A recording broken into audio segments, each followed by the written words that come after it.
It was supposed to be the safest place on earth to park billions. But suddenly, the money is moving. Quietly, rapidly, and almost no one is talking about why.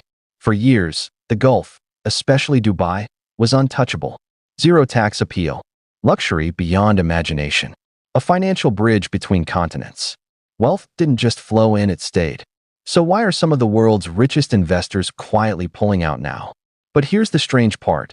There's no official panic. No headlines screaming collapse. On the surface, everything looks stable. Yet behind closed doors, something has shifted. A silent calculation. A question echoing across private boardrooms. What if this time it's different? And this is where it gets weird. The trigger isn't economic. It's psychological. The Iran crisis didn't just shake geopolitics. It cracked confidence. Not visibly, but deeply. So what happens when confidence disappears before the system does? Because that's when money starts to move before anyone else notices. And that's exactly what's happening now. Private wealth lawyers are reporting a surge, 3 times the usual inquiries. Not small moves. Massive transfers. Entire portfolios being repositioned. But why now? Because for high net worth individuals, timing isn't about reacting, it's about anticipating. And that raises a bigger question. If the smart money is already leaving, what do they see coming? The shift isn't loud. It doesn't crash markets overnight.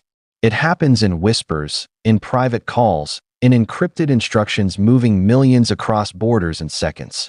But here's the strange part. The destination isn't random. It's calculated. Singapore. A city-state built on precision, control, and trust. A place where wealth doesn't just sit. It's protected. Its private banking network runs deep. Its legal system is ironclad.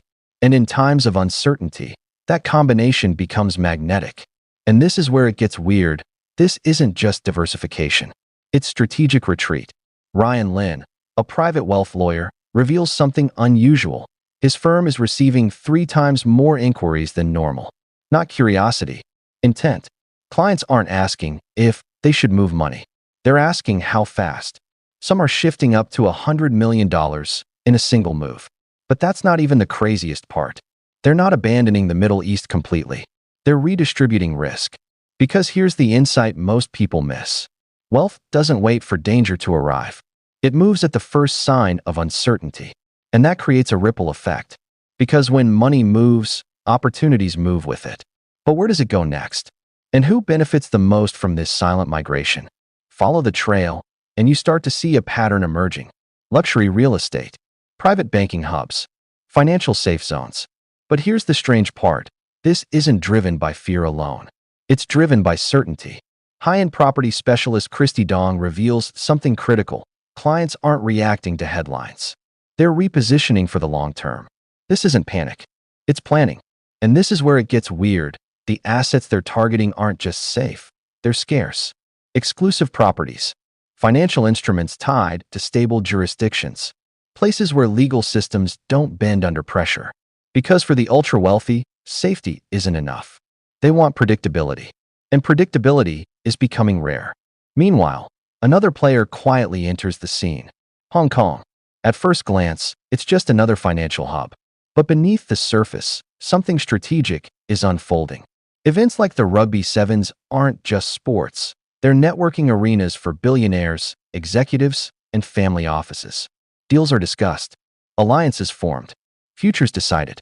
But that's not even the craziest part. Officials are actively positioning Hong Kong as the alternative to Middle Eastern uncertainty. Safe, liquid, reliable. So now the question shifts again. Is this just diversification, or the early stages of a global financial realignment? Up to this point, everything seems logical, controlled, even predictable. But here's the twist that changes everything. There's no confirmed mass exodus.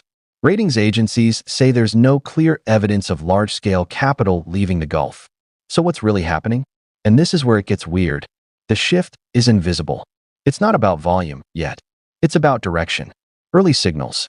Subtle reallocations. Quiet positioning before the crowd catches on.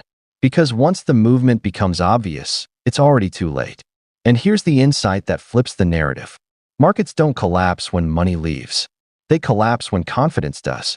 So even a small shift, if driven by fear, can trigger something much bigger. And that raises a dangerous possibility.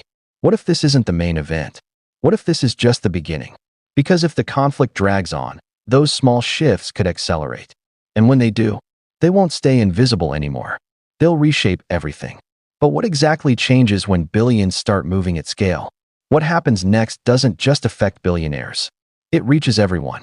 Because when wealth flows into new regions, it doesn't arrive quietly. It changes ecosystems. Property prices rise. Living costs increase.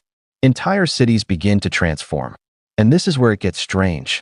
Ordinary people start feeling the impact of decisions made in private rooms thousands of miles away. A transfer here, a portfolio shift there.